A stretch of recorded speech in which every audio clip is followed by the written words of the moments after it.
हाँ, बल्कि लिबासे बशर में नबी को भेजकर कुदरत ने बशरियत को मेराज अता फरमा दी है। बेदम शवासी ने कहा था, अब आज भी कुछ और हमारी नजर में है, अब आज भी कुछ और हमारी नजर में है, जब से सुना है यार लिबासे बशर में है, जब से सुना है यार लिबासे बशर में है। तो नबी को मौत आती है और नबी को मौत आई। तवज्जो करना, मैं बहुत बेबाकी के साथ इसलिए बोल रहा हूं कि मेरी पुश्त पर कई मुफ्तियाने किराम बैठे हैं, कहीं पर उलमा के असातिज़ा यहां मौजूद हैं, आप भी गौर से सुनिए। नबी को मौत आई, लेकिन नबी मर के मिट्टी में नहीं मिले। मौत आई मगर एक आन के लिए आई, जिसको अहले सुन्नत का इमाम यूं बयान करता है, अंबिया को भी अजल आनी है मगर ऐसी के फकत आनी है। फिर वही मौत के बाद उनकी हयात मिस्ल साबिक वही जिस्मानी है, उसकी अज़वाज को जायज़ निकाह, उसका तरका बटे जो फानी है। तू जिंदा है वल्लाह, तू जिंदा है वल्लाह, मेरी चश्मे आलम से छुप जाने बेशक, सुभान अल्लाह सुभान अल्लाह। एक नबी की मौत का जिक्र हो रहा है। कुरान कहता है इज़ हदरा याकूब अल मौत, सूरतुल बकरा है। अल्लाह पाक इरशाद फरमाता है, और याद करो, इज़ याद करो, हदरा याकूब अल मौत। हाय हाय, कुरान बयान कर रहा है नबी की मौत को। क्या कहा? हदरा याकूब अल मौत। हदरा या मौत हाजिर हुई, मौत हाजिर हुई कहां? याकूब अलैहिस्सलाम के पास। पता चला अंबिया की बारगाह वो है जहां मौत भी हाजिर होती है, मौत भी हाजिरी देती है। हाँ, इसका मतलब ये कि तुम और तरह मरते हो, अंबिया और तरह दुनिया से तशरीफ ले जाते हैं। इद हद, देखिए हाजिर होने में और तशरीफ लाने में फर्क है। वैसे यूपी में बताने की जरूरत नहीं, यूपी के लोग बहुत पढ़े लिखे होते, उर्दू तो जानते ही हैं। अगर कोई छोटा किसी बड़े के पास आकर कहे कि मैं तशरीफ लाया, तो पढ़ा लिखा आदमी जरूर हंसेगा कि बड़ों के पास तशरीफ नहीं लाते बल्कि बड़ों के पास हाजिर होते हैं। और जब बड़ा कहेगा, जैसे मिसाल के तौर पे अगर मैं कहूं कि हजरत मुफ्ती इस्माइल साहब की बारगाह में मैं हाजिर हुआ तो सही है, लेकिन अगर ये कहूं कि मेरे पास मुफ्ती इस्माइल साहब हाजिर हुए तो गलत हो गया। बल्कि मुझे क्या कहना पड़ेगा? हजरत मुफ्ती इस्माइल साहब तशरीफ लाए। बात समझ में आती है? अब कुरान क्या कह रहे? हदरा याकूब अल मौत, मौत हाजिर हुई याकूब के पास। तो पता चला याकूब बड़े हैं अलैहिस्सलाम, और मर्तबा मौत, यहां मौत से मुराद मौत का फरिश्ता है। जी सी बात है, हमारे नबियों से हमारे नबियों से रुसुल मलाइका का मर्तबा अफजल नहीं है, है ना। हमारे यहाँ पढ़ाया जाता है रुसुल मलाइका से अंबियाए किराम और रुसुलान निज़ाम जो इंसानों में है वो अफजल है। ठीक, हदारा याकूब अल मौत, इससे पता चला। और फिर उसके बाद क्या कुरान कहता है? जब मौत हाजिर हुई तो कुरान कहता है हजरत याकूब अलैहिस्सलाम ने अपने बच्चों को, पोतों को, बेटों को, सबको जमा किया और क्या कहा? इज़ क़ाल लिबनी मा ताबुदून मिन बादी, कि तुम मेरे बाद किसकी इबादत करोगे। नबी को फिक्र क्या है? बेटे कैसे कैसे बेटे हैं, क्या नबी ने तरबियत नहीं की होगी? या यूसुफ अलैहिस्सलाम जैसा बेटा। इसी तरीके से उनके और जो 11 बेटे थे, याद रखिएगा, वो जो 11 बेटों का तस्करा कुरान में है, हम उनकी बेअदबी नहीं कर सकते क्योंकि वो बिगड़े हुए लोग नहीं थे। वो तो एक उनकी ऐसी लग्जिश थी जो रश्क की बुनियाद पर हो गई थी, है ना।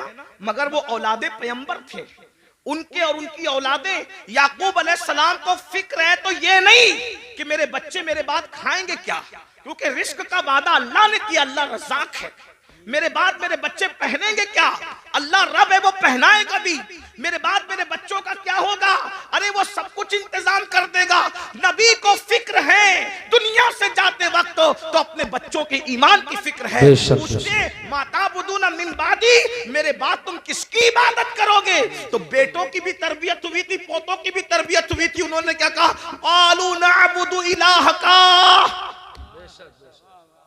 अब यहाँ तौहीद बयान हो रही है, तवज्जो करना, यहीं से ईमान, अब गुफ्तगू का आगाज होता है। ईमान असल क्या है, तौहीद असल क्या है? क़ालू नअबुदु, हम इबादत करेंगे इलाह का, जो तुम्हारा खुदा है। ये नहीं कहा अल्लाह की इबादत करेंगे। ये नहीं कहा अल्लाह की इबादत करेंगे, क्या कहा? इलाह का, आपके खुदा की इबादत करेंगे। वो इलाहा आबाई का, और आपके बाप दादाओं का जो खुदा है। और फिर तशरीह आ गई इस्माइला इब्राहिमा व इस्माइला व इसहाक, जो इब्राहिम का खुदा है, जो इस्माइल का खुदा है, जो इसहाक का खुदा है। तौहीद बयान हो रही है, मगर निरी बयान नहीं हो रही है, बल्कि तौहीद अल्लाह वालों के जरिए से बयान हो रही है।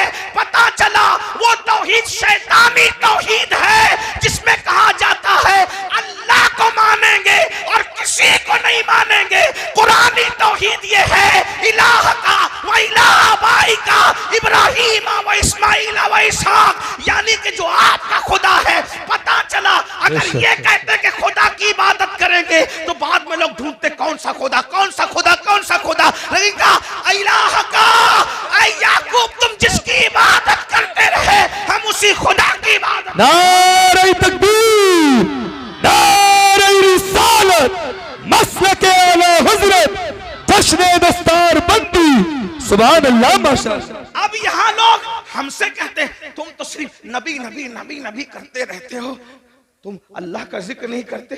मैंने कहा ये भी अल्लाह की सुन्नत है, ये भी अल्लाह की सुन्नत है कि अल्लाह ने अपना तारुफ कहीं अकेले नहीं कराया, अपना तारुफ हमेशा अपने मकबूल बंदों के जरिए से करे। आइए मैं, चूंकि मदरसे की महफिल है, थोड़ी मुश्किल बात कर दूं, उलमा की बरकत से अल्लाह आपको समझा देगा, आपकी समझ में आ जाए। कुछ लोग हुजूर के पास आए और पूछने लगे कि आपका खुदा कैसा है वो बताइए। खुदा को देखने की तमन्ना थी, आपका खुदा कैसा है वो बताइए। तो वो पूछने लगे आपका खुदा मिट्टी का है, सोने का है, चांदी का है, तांबे का है? क्योंकि अब तक वो यही सब देख रहे थे ना, तो जो देख रहे थे वही दिमाग में घूम रहा था। आपका खुदा कैसा है ए मोहम्मद सल्लल्लाहु, हम इस तरह हुजूर का नाम नहीं लेते, लेकिन उन्होंने कहा तो मैं नकल कर रहा हूं। क्या कहा? ए मुसलमानों के पैगंबर, आपका खुदा मिट्टी का है, तांबे का है, पीतल का है, कैसा है आपका खुदा? तो अल्लाह ने एक सूरत पूरे कुरान में अपने लिए खास कर दी। देखो अहले सुन्नत लोग कहते हैं इनको तो नबी के सिवा कुछ नजर नहीं आता, ये शिर्क करते हैं। हमने कहा पागल हुए हो, तुम भी अंग्रेजों की पैदावार में से पैदावार हो, कुरान समझते नहीं। अगर तुमने गद्दारी ना की होती तो आज उम्मत का ये हाल ना हुआ होता। सहारनपुर वालों, सहारनपुर के आसपास वालों, बहुत बुरा किया तुमने, तुम्हें मर के अल्लाह को जवाब देना है। तौहीद के नाम पे तुमने तौहीद का गला घोटने की कोशिश की है, लेकिन कुरान की तौहीद में आपके सामने पेश कर रहा हूं। मेरी बात मुश्किल तो नहीं लगी, इतनी मुश्किल कभी नहीं करता, लेकिन चूंकि ईमान ही एक मुश्किल उन्वान है ना। तो अल्लाह के नबी से पूछा गया, मैं भी हो सकता थोड़ा सबक सुना दूं आपको, आपके हमारे उलमा को, ताकि आपको समझ में आए कि ईमान क्या है, अल्लाह क्या है, अल्लाह क्या, ये तो समझ में आए। तो अल्लाह से, अल्लाह के रसूल से पूछा, हुजूर से पूछा कि आपका अल्लाह कैसा है, मिट्टी का है, सोने का है, तांबे का है, पीतल का कैसा है? तो अल्लाह ने एक सूरत पूरी सिर्फ अपने लिए कर ली। 114 सूरतों में एक सूरत अल्लाह के लिए, हर सूरत में सबका बयान है। सूरह फातिहा इतने मजामीन है कि जिंदगी खत्म हो जाए मजामीन खत्म ना हो, यही कुरान का मौजज़ा है। तौरात के सारे मजामीन, इंजील के सारे मजामीन, जबूर के सारे मजामीन, साहिफ इब्राहिम और तमाम अंबिया के सहीफों के सारे मजामीन कुरान में, और कुरान पूरा सिमट कर सूरह फातिहा में आ जाता है, और सूरह फातिहा पूरी सिमट कर बिस्मिल्लाह में आ जाती है, और बिस्मिल्लाह पूरी सिमट कर बा में आ जाती है, और बा पूरी सिमट कर बा के नुक्ते पॉइंट में आ जाती है। इस्लाम ने 1450 साल पहले कहा था कि नुक्ता भी बेमाना नहीं होता, इसलिए आज साइंसदान तहकीक कर रहे हैं कि नुक्ते का मतलब क्या है, नुक्ते का मतलब। और मौला अली कहते थे वो बा का नुक्ता मैं ही हूं, बा का नुक्ता नहीं, इसीलिए सूफिया अली को नातिके कुरान कहते हैं, मौला अली को नातिके कुरान कहते हैं। हाँ, बात याद रखना, लेकिन ये भी याद रखना अली नातिके कुरान जरूर है, लेकिन अबू बकर सिद्दीक का मुक्तदी है। क्या बात है, वाह वाह वाह वाह, बेशक बेशक। अली नातिके कुरान जरूर है, लेकिन सिद्दीक अकबर का वो 2.5 साल तक कहते रहे पीछे इस इमाम के, 10 साल तक कहते रहे फारूक आजम के पीछे इस इमाम के, 12 साल उस्मान गनी के पीछे इस इमाम के। मैं सोचता हूँ पीछे खड़े रहने वाला नाती के कुरान है तो मर्तबा सिद्दीक अकबर का क्या होगा, मर्तबा फारूक आजम का क्या होगा, मर्तबा उस्मान गनी का क्या होगा। इसी को मेरे इमाम कहते तेरे चारों हमदम है, एक जान एक दिल, अबू बकर फारूक उस्मान अली है। सिद्को अदलो करमो हिम्मत में 400 शोरे हैं इन चारों के। ईमान के बड़े तकाजे हैं। तो बहरहाल 114 सूरतें हैं, 114 सूरतों में हर सूरत में किसी में जन्नत का जिक्र है तो जहन्नम का भी। एक बात अर्ज करूं, आप बहुत अच्छे से सुन रहे तो हिम्मत कर रहा हूं, कुरान की यही शान है। अभी हिफ्ज की गालिबन दस्तार होगी है, साथ हाफिज बने। एक बात आपके सामने रखो, जिस किताब में साइंस बयान होता है उसमें अलजेब्रा नहीं बयान होता, और जो अलजेब्रा की किताब होती है उसके अंदर ज्योग्राफी बयान नहीं होता। जो ज्योग्राफी की किताब होती है उसके अंदर जो है वो मजहब बयान नहीं होता, और जिसमें मजहब बयान होता है उसके अंदर साइंस बयान नहीं होता, है ना। ऐसे ही अगर आप मजहब की किताब में ज्योग्राफी बयान करें तो मजमून बदलने से सारी गड़बड़ हो जाए। जैसे शायर लोग अभी नात पढ़ रहे थे, कलाम पढ़ते, अगर ये नात पढ़ते पढ़ते लका बदरुन फिल वजहिल अजमल खतहाले माजुल्फ अब्र अजल तुरे चंदन चंद्रो पुरो कुंडल रहमत की भरन बरसा जाना, ये शेर पढ़ते और साथ में गालिब का ये जोड़ देते कि कल 14वीं की रात थी शब्बर रहा चर्चा तेरा, कुछ ने कहा कि चांद है कुछ ने कहा चेहरा तेरा, हम भी वहां मौजूद थे हमसे भी सब पूछा किए, हम चुप रहे हम हंस दिए मंजूर था पर्दा तेरा। कुछ लोग चप्पल उठा लेते कम बखत, कम से कम नात का तकद्दुस देख, कहाँ वो चेहरे बद्दुहा और कहाँ गालिब के महबूब का चेहरा, थोड़ी शर्म तो कर। मजमून बदला, गड़बड़ हुई कि नहीं? ऐसा लगा जैसे मखमल की चादर में टाट का पेवन लग गया। ऐसे ही है ना, बोलो भाई ऐसे है कि नहीं है। एक उन्वान, जैसे अभी मैं उन्वान बयान कर रहा हूं ईमान पर, और ईमान बोलते बोलते अचानक मैं लतीफा बोलने लगूं तो कहेंगे किस मस्खरे को लाके बिठाया है, उलमा का भी ख्याल नहीं किया। अरे 5000 लोग थे, 1 घंटा बर्बाद नहीं किया, बल्कि 5000 लोगों का 1-1 घंटा बर्बाद किया, तो मुसलमानों के 5 घंटे अमीरुल कादिर ने बर्बाद कर दिया। क्यों लाए थे इसको, है कि नहीं भाई ये बात। तो उन्वान बदलता है तो मखमल में टाट का पेवन लगता है। इल्मी दयानत के खिलाफ है उन्वान का बदल देना, और उन्वान बदलता है तो बोझल हो जाता है इंसान। मौत के मौके पर शादी की बात करना मजा नहीं आता, शादी में मौत का जिक्र करना मजा नहीं आता, रोने की महफिल में हंसाना, हंसने की महफिल में रुलाना अच्छा नहीं लगता, बेवक्त की शहनाई अच्छी नहीं लगती। मगर कुर्बान दुनिया की कोई किताब एक टॉपिक पर है, मगर ये सिर्फ अल्लाह की किताब है, कुरान। कुरान कुरान कुरान की सूरतों को देख लो, अल्लाह अकबर। जन्नत का जिक्र आ रहा है, जन्नत की बागों का जिक्र आ रहा है, हूरों का जिक्र आ रहा है, गिलमा का जिक्र आ रहा है, महलों का जिक्र आ रहा है, जन्नत के अंदर नहरों का जिक्र आ रहा है, अल्लाह अकबर। फरिश्तों का जिक्र आ रहा है, फरिश्तों को का सलाम करने का जिक्र आ रहा है, एक दूसरे के मिलने का जिक्र आ रहा है, हूरों का जिक्र आता है, बड़ी आंखें हैं, जौबनों का उभार है, हुस्न है, ये है वो है, कंगन है, लिबास है। लेकिन ये बयान करते करते अचानक फिर जहन्नम का जिक्र आता है, लेकिन उन्वान बोझल नहीं करता बल्कि हुस्न और बढ़ जाता है। अल्लाह अकबर। ये किताब है कानून की किताब, लेकिन इसके अंदर बहारों का जिक्र भी है, जहन्नम का जिक्र भी है, इंसान का जिक्र भी है, जानवरों का जिक्र भी है, चौपाओं का जिक्र भी है, परिंदों का जिक्र भी है, शजर का जिक्र भी है, हजर का जिक्र भी है, शफक का जमाल भी है, उफक की सुर्खी भी है, सितारों की अंजुमन भी है, इंसान का हुस्न भी है, बुढ़ापे के गड्ढे खद्दो खाल भी है, उम्र का सटियापन भी है, आसनुल कसस किसी के गुमने का जिक्र भी है, किसी के मिलने का जिक्र भी है, किसी के आंख में जाने का जिक्र भी है, गुलजार बन जाने का जिक्र भी है, किसी के जुल्म का जिक्र भी है, किसी के इंसाफ का जिक्र भी है, किसी के तकद्दुस का जिक्र भी है, किसी के ज़िना का जिक्र भी है, किसी की फिक्री आवाज़गी का जिक्र भी है, किसी के फिक्री तकद्दुस का जिक्र भी है। कुरान बयान करता है मगर बोझल नहीं होते, बल्कि अकीदतें बढ़ती चली जाती है, मजा बढ़ता चला जाता है, और दिल पुकार उठता है। ये किसी इंसान का कलाम नहीं है, ये किसी ऐसी हस्ती का कलाम है जिसे वाकई खुदा कहलाने का हक है। क्या बात है, बेशक, सुभान अल्लाह, माशाअल्लाह। कुरान है 6666 आयतों में पूरी कायनात बयान करके रखती है। सितारों की अंजुमन बयान हो रही है, खलाएं बयान हो रही है, विलायत बयान हो रही है, नबूवत बयान हो रही है, रिसालत बयान हो रही है, फिरौनियत बयान हो रही है, हमानियत बयान हो रही है, कारूनियत बयान हो रही है, खुल्लत बयान हो रही है, मूसा का जलाल बयान हो रहा है, नूह की शुजाअत बयान हो रही है, ईसा का तकल्लुम बयान हो रहा है, मरियम का तकद्दुस बयान हो रहा है, सब कुछ बयान हो रहा है। जुलेखा का प्यार बयान हो रहा है तो मरियम का तकद्दुस भी बयान हो रहा है, यूसुफ अलैहिस्सलाम की तहरत भी बयान हो रही है। तवज्जो तो करें, एक कुरान है, सब मज़ामीन को समेट लिया, बल्कि क़यामत तक जितने मज़ामीन, हम मर जाएंगे लेकिन हमारी नस्लें देखेगी। हो सकता है अगर ये तकरीर उस वक्त रही तो लोग शायद कहेंगे कि किसी कहने वाले ने मज्जूब की बढ़ नहीं थी, ये सिर्फ अकीदत नहीं थी बल्कि हकीकत थी। आगे मज़ामीन और आएंगे, कुरान ही एक किताब होगी जो हर चैलेंज का जवाब देगी।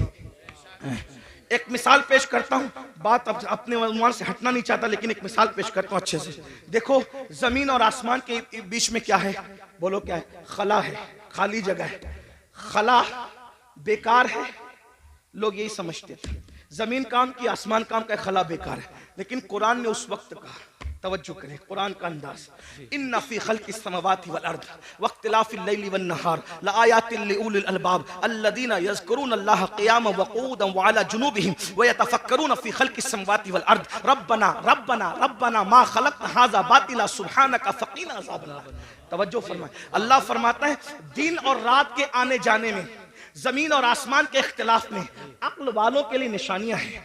और जो ये अक्ल वाला देख लेता है, अल्लज़ीना यज़कुरून अल्लाह क़ियामन व क़ुऊदन व अला जुनूबिहिम, जो अल्लाह की निशानियों में गौर कर लेता है, वो खड़े होता ही भी तो अल्लाह का जिक्र करता, बैठता है तो भी अल्लाह का जिक्र करता, लेटता है तो भी अल्लाह का जिक्र करता। और फिर वो इस बात को कहता है, ये खला, ये जमीन, ये शफक, ये उफक, ये सब सितारों की अंजुमन, ये चांद, ये चांदनी, ये सूरज किरणें, ये सब क्या है? ये पौधे क्या है? ये अल्लाह की मखलूक क्या है? रब्बना मा खलक़्ता हाज़ा बातिला सुब्हानका फ़क़ीना अज़ाबन्नार। जो वाकई अकल वाला कहता है, अल्लाह तूने कोई चीज बेकार पैदा नहीं की, खला बेकार नहीं है, दरख्त बेकार नहीं है, शजर बेकार नहीं है, हजर बेकार नहीं, हत्ता के गाय और जानवरों से जो गोबर निकलता है वो भी बेकार नहीं है। देखो उस वक्त तो कोई सोच सकता था, उस वक्त तो कोई सोच सकता था कि ये बेकार नहीं है।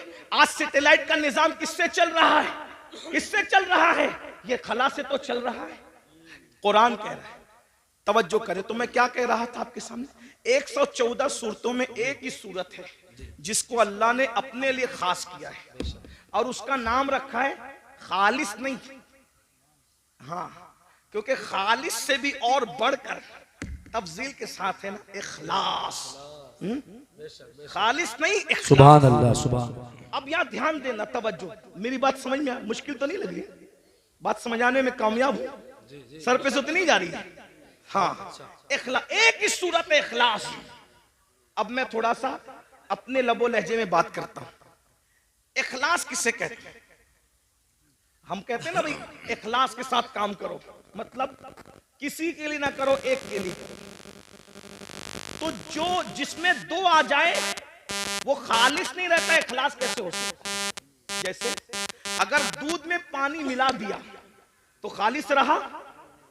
बोलो भाई, उलमा बोल रहे हैं, आप लोग नहीं बोल रहे हैं, मुझे डर लग रहा है कि मेरे जाने के बाद बोलेंगे बात समझ में नहीं आई। बोलो भाई, दूध में पानी मिला तो खालिस रहा क्या? मिलके बोलो, खालिस रहा क्या? जब खालिस नहीं रहा तो इखलास कैसे हो सकता है? तो दूध में पानी मिलेगा तो मिलावट हो गई, इखलास न रहा। पानी के अंदर पानी मिला दिया, लेकिन बिस्लेरी में बोरिंग का पानी मिलाया तो भी खालिस नहीं रहा, मिलावट हो गई है पानी, क्वालिटी एक नहीं है, इसलिए इखलास खालिस नहीं रहा। देसी घी में नकली घी मिला दिया, दोनों घी है, कहने में भी घी है, लेकिन बोलो खालिस रहा? बोलो भाई, खालिस किसको कहते हैं? जिसमें सिर्फ एक होगा, दूसरा नहीं होगा। अब जिसमें अल्लाह ने अपनी डेफिनेशन बयान की, अपना परिचय कराया, अपना तारुफ कराया, अपने आप को बताया, उस सूरत का नाम रखा खालिस नहीं, इखलास। यानी इसमें जहन्नम का जिक्र नहीं करूंगा। 113 सूरतों में जन्नत और जहन्नम का जिक्र होगा। जब मैं अपने आप को बयान करूंगा तो ना जन्नत बयान करूंगा ना जहन्नम बयान करूंगा। जब मैं अपने आप को बयान करूंगा ना कब्र बयान करूंगा ना हश्र बयान करूंगा। जब मैं अपने आप को बयान करूंगा ना जमीन बयान करूंगा ना आसमान बयान करूंगा। हत्ता के जब मैं अपने आप को बयान करूंगा ना मूसा का जिक्र करूंगा ना ईसा का जिक्र करूंगा ना दाऊद का जिक्र करूंगा ना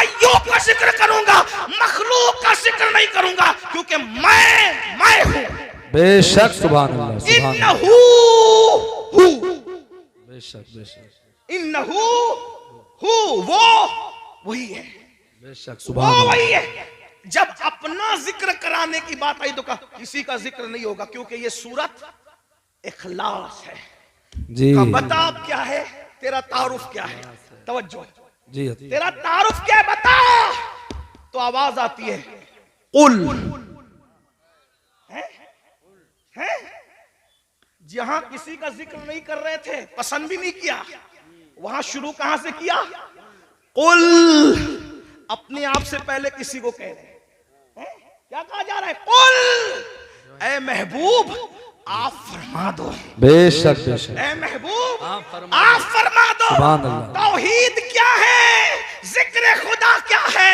खुद खुदा होकर अपना जिक्र बाद में करता है, आमिना के लाल का जिक्र पहले करता। क्या बात है, नारे तकबीर, आगे से पीछे तक हाथ उठा के नारे का जवाब दे, नारे तकबीर, नारे रिसालत, अज़मत मुस्तफा, ख्वाजा का हिंदुस्तान, जश्न दस्तार बंदी, हुजूर सैयद अमीनुल कादरी साहिब तिबला, मदरसा इस्लामिया तुर्किया हरियाणा।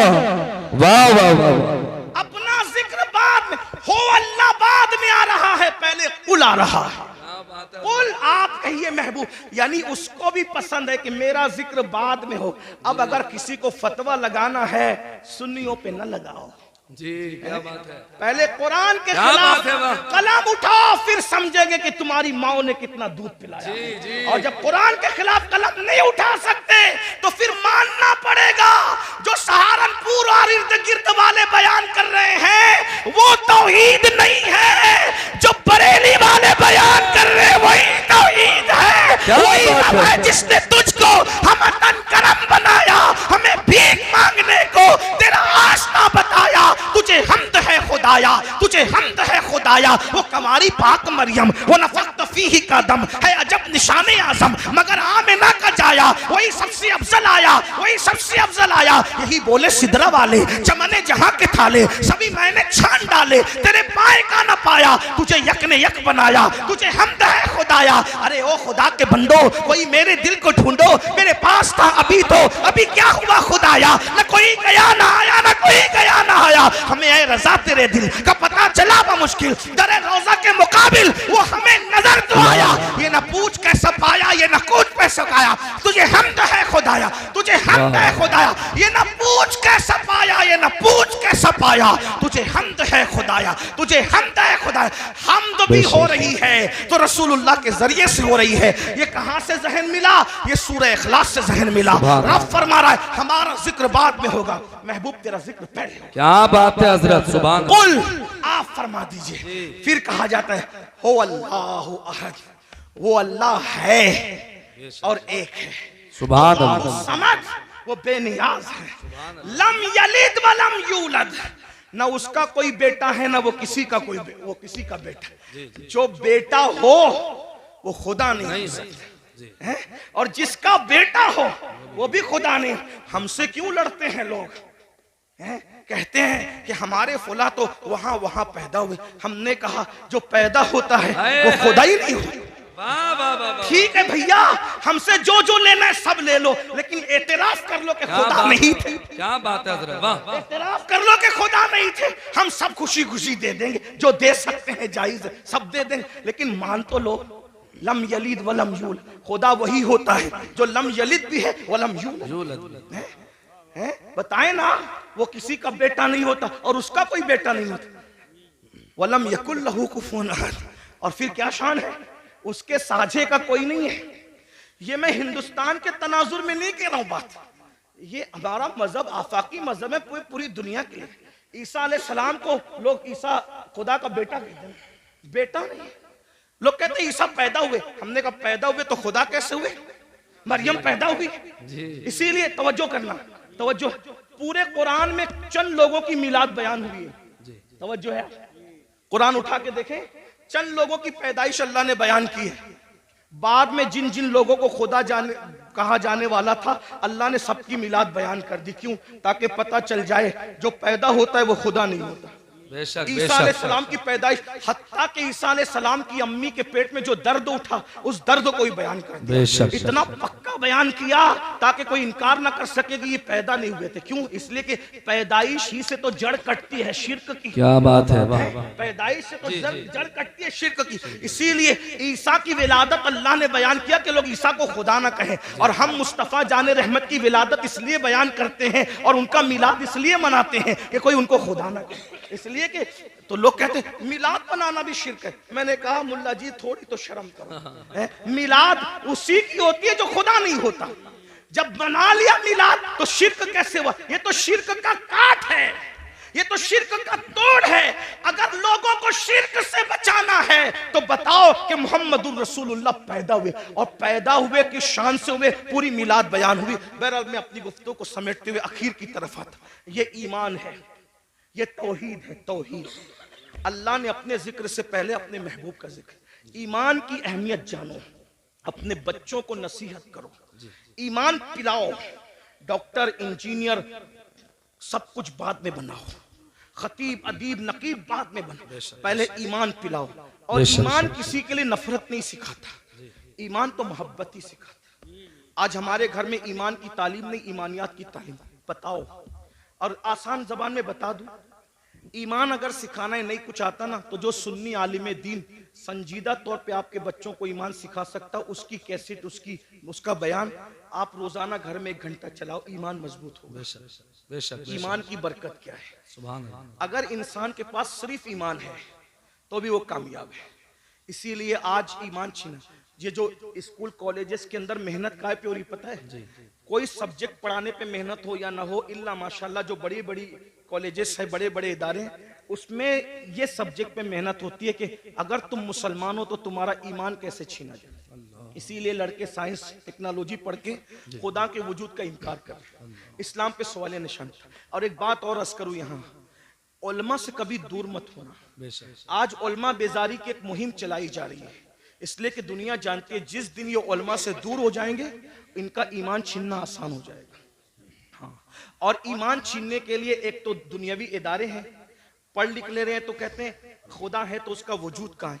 मैं आपसे कहना चाहता हूं कि खुदा का वजूद है, इससे बड़ा सबूत क्या होगा कि खुदा को सब लोगों ने बिन देखे का खुदा है, लेकिन एक हस्ती अल्लाह ने ऐसी भेजी जो आकर कहता है इन्नी राई तो रब्बी, मैंने अपने रब को देखा। और वो कौन है? वो हमारा नबी है। बेशक हमारे आका ने अल्लाह को देखा। और हुजूर इतने सच्चे थे, हुजूर इतने सच्चे थे कि उनकी सच्चाई की गवाही उनके दुश्मनों ने भी दी। यहाँ एक बात और अर्ज कर दूं आपसे, हुजूर कितने सच्चे थे थोड़ा समझना। कुरान के अंदर रसूलुल्लाह को गालियां, यानी कि जो काफिरों ने गालियां दी है, उन गालियों को जो काफिर बकते थे, गंदी गलीज गालियां, तो उन गालियों को जो गालियां उन्होंने काफिरों ने दी है, अल्लाह तबारक व ताला ने उसका तज़किरा फरमाया है। क्या तज़किरा फरमाया है? कि इन्होंने मेरे महबूब को ये गाली। कुरान गाली की किताब नहीं, कुरान गाली को नकल नहीं करता, कुरान गाली को बयान नहीं करता, लेकिन गाली का मतलब क्या? गाली का मतलब ये कि जिसको किसी को उसके मनसब से हटकर बयान कर दो तो ये गाली है। जैसे कुत्ते को कहो कि कुत्ता तो गाली नहीं हुई, लेकिन किसी आलिम को कह दो माज़अल्लाह तो ये गाली होगी, है ना। तो उन्होंने रसूलुल्लाह को गालियां दी। कुरान गाली की किताब नहीं, कुरान गाली बयान करने वाली किताब नहीं, कुरान बड़ी मुकद्दस किताब है। लेकिन कुरान की हिकमत ये थी कि जो जो गंदे अल्फाज उन्होंने नबी के लिए कहे, कुरान ने पहले उसको बयान किया फिर उसका जवाब दिया। जैसे उन्होंने नबी को कहा कि ये पागल है, तो कुरान ने बताया कि ये लोग मेरे महबूब को कहते हैं कि ये मजनून है, लेकिन अल्लाह कसम उठा के कहता है कि आप मजनून नहीं हो। पहले बयान किया, उन्होंने कहा मजनून है तो बयान किया, उसको बयान करके फिर उसका जवाब दिया। उन्होंने रसूलुल्लाह के लिए कहा कि मोहम्मद के हाथ टूट जाएं, अल्लाह ने पहले वो बयान किया फिर उसका जवाब दिया। तब्बत यदा अबी लहब, ये सूरत आई। किसी ने कहा नबी को माज़अल्लाह सुम्मा माज़अल्लाह, अल्लाह ने उसके खिलाफ 10 आयतें उतारी, आखिरी में कहती है उतुल्लिम बादा ज़ालिका ज़नीन। लेकिन इसी तरह उन्होंने कहा ये जादूगर है, कुरान ने बयान किया कि ये मेरे महबूब को जादूगर कहते हैं, मेरा महबूब जादूगर नहीं है। कुछ लोगों ने कहा इन पे जादू का असर हुआ है, तो कुरान कहता है मेरे महबूब को ये कहते हैं जादू का असर हुआ है, लेकिन मेरे महबूब पे जादू का असर नहीं। बोलो भाई बात समझ में आती है? बात समझ में आती है?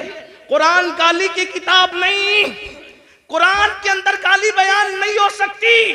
लेकिन हिकमत ये थी, उन्होंने कहा पागल, पहले बयान हुआ उसका जवाब हुआ। उन्होंने कहा जादूगर, पहले बयान हुआ उसका जवाब हुआ। उन्होंने कहा ये, पहले बयान उसका जवाब। क्यों ऐसा हुआ?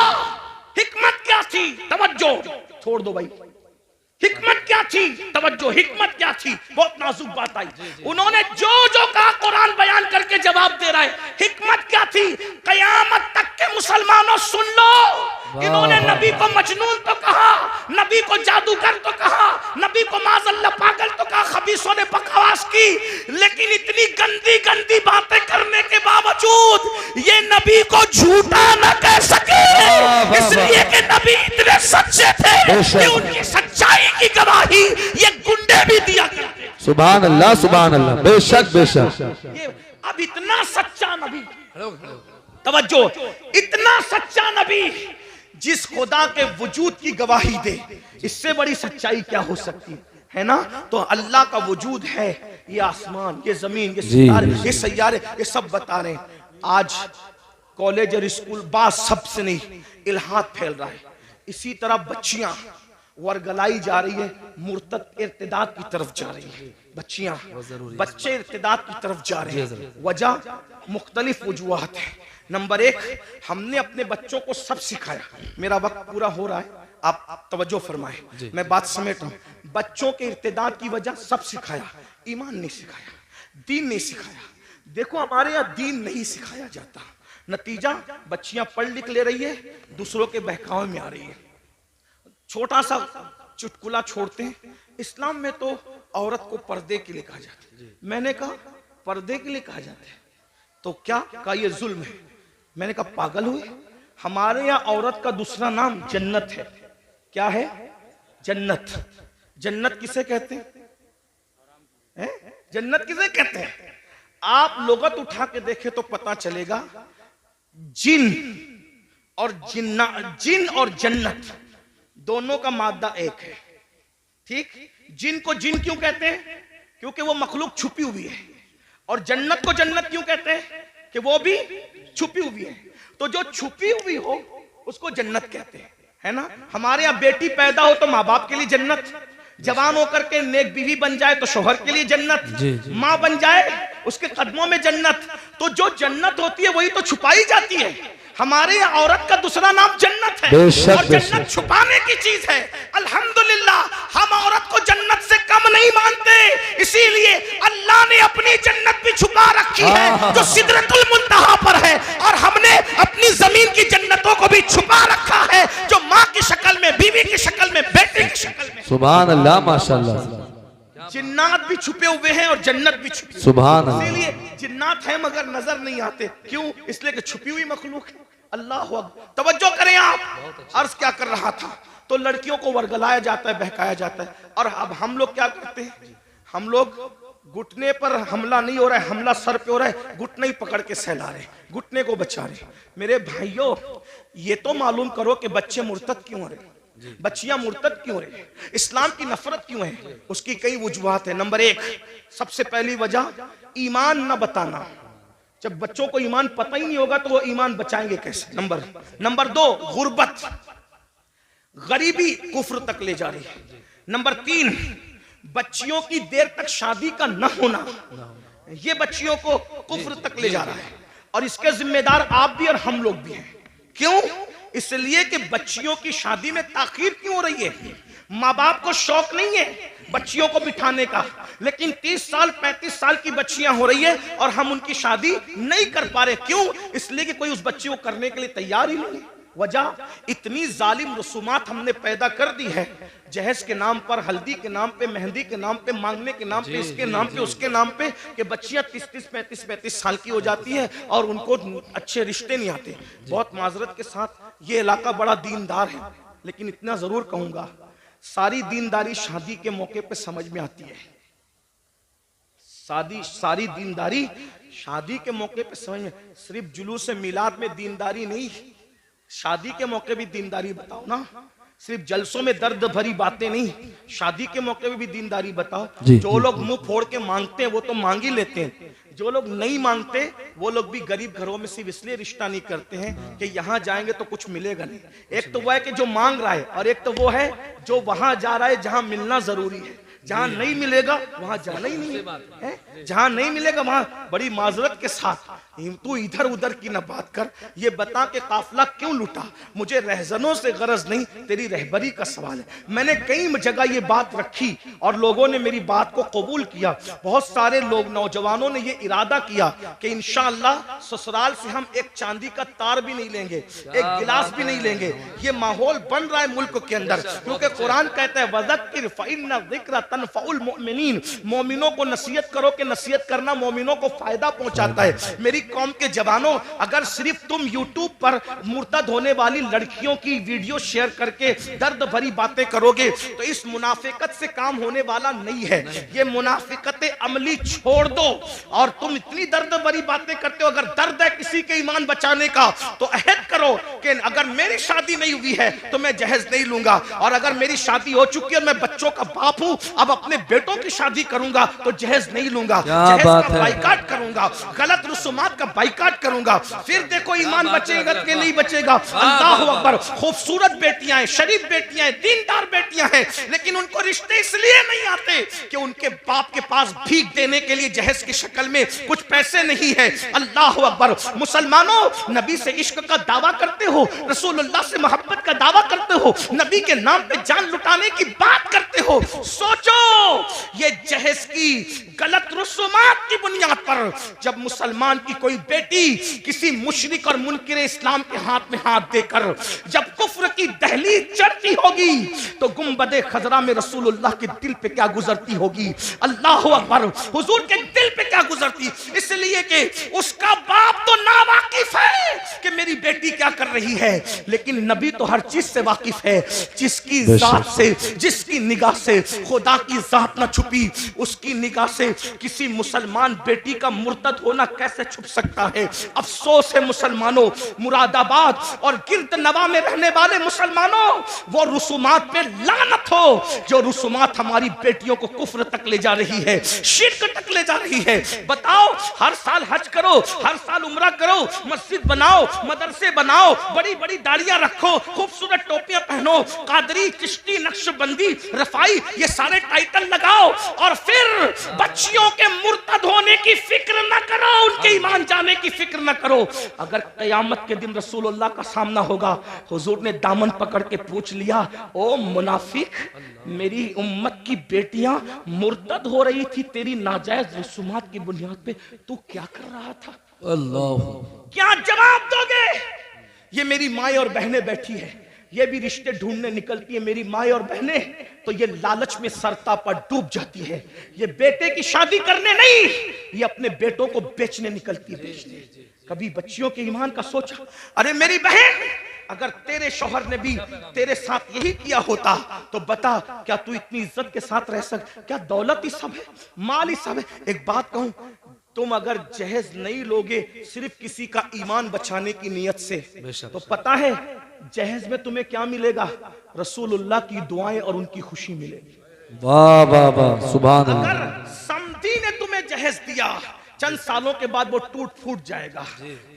सुसर ने तुम्हें जहेज दिया, सास ने, चंद सालों के बाद टूट। और हुजूर ने ईमान बचाने की बुनियाद पर सिर्फ तुझे एक बार देख के मुस्कुरा लिया, कयामत तक के तेरी नस्लों की तकदीर समझ जाएगी। बेशक बेशक बेशक। अब आप पर है मुसलमानों, तुम जहेज लेते हो या जहेज नहीं लेते? अगर वो सामने वाले देना भी चाहे तो उनको कहो हम नहीं लेंगे, हम जहेज का बाइकाट करें। कुछ लोग हमारे सामने भी खड़े हो, भाई देखो भाई, मैं एक बात कहता हूं, आपको गालियां देना हमें दे लो, हम तो अपना मुताला एक मशवरा पेश कर रहे हैं। कुछ लोग कहते हैं नहीं जहेज सुन्नत है। मैं हजरत मुफ्ती इस्माइल साहब, मुफ्ती जलीस और भी मुफ्तियाने किराम है, इनके सामने 2 मिनट का एक मुताला पेश करना चाहता हूँ। अगर गलती होगी तो मैं यही रुजू कर लूंगा। हम लोग जिद्दी लोग नहीं, हम इमाम अहमद रजा की फिक्र के वारिस, फिक्र रजा हमारी है, ठीक है ना? जिद्दी लोग हमारे यहाँ, कि गलती हो जाए तो रुजू कर लो। क्यों? क्योंकि आर नार से बेहतर है। लोग हमें यही ताना देंगे ना कि रुजू कर लिया, ठीक है भाई, हम तो रुजू वाले लोग, तौबा वाले लोग, और तौबा अल्लाह को की बारगाह में महबूब है। हुजूर ने सैयदा पाक को जहेज नहीं दिया, ये मैं आज आपके सामने बात कर, हुजूर ने सैयदा फातिमा ज़हरा पाक को जहेज नहीं दिया। मैंने कई जगह पेश किया उलमा के सामने, लेकिन उलमा ने मेरी तायीद ही की, अभी तक किसी ने इख्तिलाफ नहीं किया। अगर कोई उस्ताद इस्लाह कर दे तो हम नहीं बयान करेंगे इसको आज के बाद, लेकिन थोड़ा सुन ले। हुजूर ने जहेज नहीं दिया। कैसे नहीं जहेज दिया? मैंने कहा पहली बात तो ये है कि हुजूर अलैहिस्सलाम की एक बेटी नहीं थी, 4 बेटियां थी, है ना, 4 बेटियां थी। और 4 बेटियों पे हमारे पास दलील भी मौजूद है। मैं उसकी तरफ अभी नहीं जाता, मेरा टाइम खत्म हो रहा है।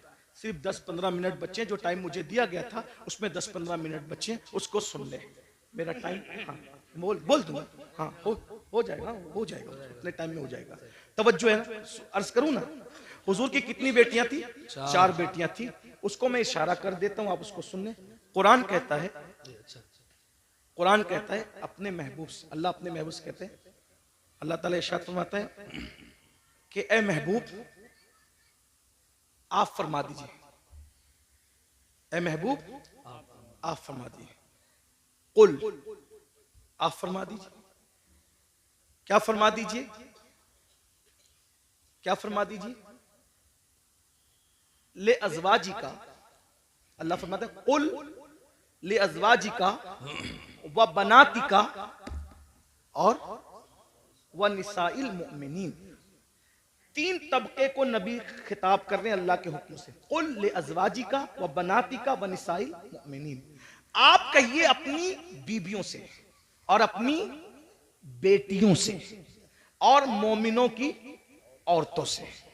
तो ये बनाती का जो है ना, ये बनाती का, क्योंकि अरबी जबान का हुस्न ये है कि हर जबान में वाहिद और जमा है, बात खत्म।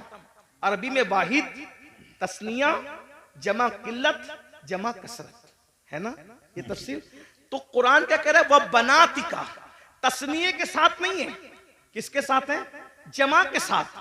तो अगर तस्निये के साथ भी होता तो 2 बेटी माननी पड़ती, और अगर एक बेटी होती तो बिनती का कहा जाता, बनाती का नहीं कहा जाता, है ना। बनाती, कुरान अगर बनाती का कह रहा है तो मानना पड़ेगा कि कम से कम नबी की 3 बेटियां थी जी, कम से कम। और हम तो अल्हम्दुलिल्लाह 4 बेटियां मानते हैं, उस पर दलील रखते हैं। लेकिन अब यहां सुनिए, ये कोई उन्वान मुनाजरे का छेड़ने नहीं है, मैं कोई मुनाजिर नहीं हूं, लेकिन बात कहने लगा।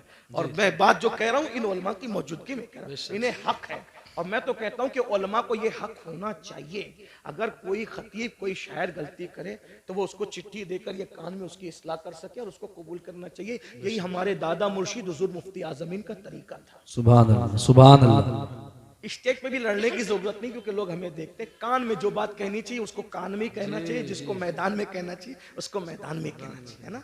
बहरहाल, तो हुजूर की कितनी शहजादियां हैं? कितनी है? 4। अब अगर आप ये कहते हैं कि हुजूर ने सैयदा फातिमा ज़हरा को जहेज दिया, सुन्नी अगर कहता है तो उसको ये भी साबित करना पड़ेगा कि सैयदा ज़ैनब बिनते मोहम्मद को भी दिया, उम्मे कुलसुम बिनते मोहम्मद को भी दिया सल्लल्लाहु अलैहि वसल्लम, रुकैया बिनते मोहम्मद को भी दिया सल्लल्लाहु अलैहि वसल्लम। भाई जब 4 शहजादियां हैं तो एक ही को जहेज क्यों दिया? एक बात, ठीक बात समझ में आ रही? जो नबी ये कहे कि अगर एक खजूर अपने बच्चों में तकसीम करना हो तो बराबर बराबर तकसीम करो, वरना अल्लाह को कयामत में जवाब देना पड़ेगा। जब नबी खजूर की तकसीम में बराबरी कर रहे हैं तो जहेज के अंदर देने में हुजूर बराबरी क्यों ना करेंगे? तो आपको ये बोलना पड़ेगा कि हजरत ज़ैनब को कब दिया, हजरत रुकैया को कब दिया, उम्मे कुलसुम को कब दिया। एक बात, फिर आप कहेंगे मुफ्ती अहमद यार खान नईमी ने तो लिखा, मसनवी में तो मौजूद है।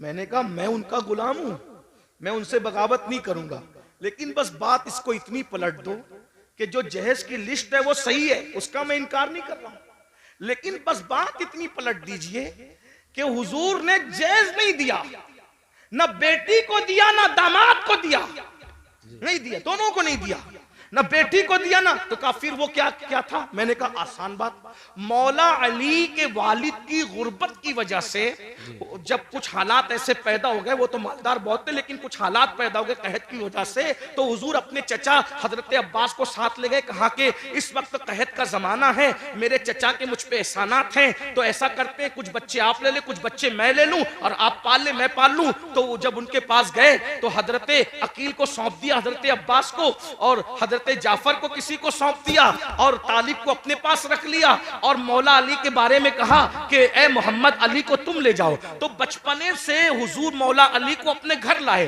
तो मौला अली को बचपने से 4 साल 3 साल की उम्र से पाला पोसा बड़ा किया, खुशियां गम कपड़े लत्ते सब नबी ने दिए। बताए, बचपने से हुजूर ने पाला। अब अगर मौला अली का निकाह सैयदा फातिमा के साथ ना भी होता तो मौला अली को जिसने पाला पोसा बड़ा किया, कपड़े लत्ते सब तरबियत सबकी, जब अपने भाई की शादी हुजूर कर रहे हैं तो मौला अली का खुद का घर नहीं तो घर दिलाना किसकी जिम्मेदारी है? उस नए घर में सामान पहुंचाना किसकी जिम्मेदारी है? भाई बचपने से जिसने पाला है उसी की तो जिम्मेदारी है। तो हुजूर अलैहिस्सलाम ने ना दामाद को दिया ना बेटी को दिया, वो दामाद ही नहीं था, वो चचा साथ भाई भी था। जब रसूलुल्लाह ने देखा कि मेरे भाई का कोई घर नहीं है तो भाई के लिए घर का भी इंतजाम किया, और घर में कोई सामान नहीं है तो भाई का घर बसाने के लिए सामान का भी इंतजाम किया। लोगों ने उसको गलती से समझ लिया कि दामाद को नहीं दिया भाई, वो अपने भाई को दिया। और अगर तुम भाई को देते हो तो हम तुम्हारी पेशानी चूमने के लिए तैयार हैं? अगर भाई, हुजूर ने भाई को दिया दामाद को नहीं दिया, 2 रिश्ते थे ना, इसलिए धोखा हो रहा है। एक तीसरी बात, चले ठीक है, अगर अली मुर्तजा को दिया ही दामाद को जहेज और बेटी फातिमा ज़हरा को जहेज दिया, तो सैयदना अली मुर्तजा ने जब अपनी बेटी ज़ैनब की शादी की तो कितना जहेज दिया वो बताओ? अपनी बेटी उम्मे कुलसुम की शादी की तो कितना जहेज दिया? जब अली पाक ने जहेज लिया तो दिया, सुन्नत है ना जहेज लेना देना, तो अली पाक ने दिया, साबित करो। सिद्दीक अकबर ने अपनी बेटियों का निकाह किया तो कितना जहेज दिया वो साबित करो। अरे जो सिद्दीक अकबर नबी को मुस्कुराता देखे तो भी मुस्कुराए, जब अब्दुल्ला इब्ने उमर मुस्कुराता देखे तो भी मुस्कुराए, कोई हड्डी चूसता देखे तो भी हड्डी चूस करके कहे कि मैं नबी की सुन्नत अदा कर रहा हूं। अगर नबी का अमामा कांटे में उलझ जाए और सहाबा का न उलझे तो वो उलझा करके कहे कि हम नबी की सुन्नत पे अमल कर रहे हैं। बताइए, वो सुन्नतों के इतने आमिल थे, तुम्हें फराइज भी समझ में ना आया और शादी के मौके पे लेने की बात आई तो कहने लगे कि जहेज सुन्नत है। किस सहाबी ने जहेज दिया बताओ? अगर सुन्नत ही था तो इस सुन्नत पर उन्होंने क्यों अमल नहीं किया? गौस पाक ने क्यों अमल नहीं किया? गरीब नवाज ने क्यों अमल नहीं किया? फजर में सोते पड़े रहने वाली कौम इस पर क्यों अमल कर रही है? सूद के लुक़्मे खाने वाली कौम इस पे क्यों अमल कर रही है?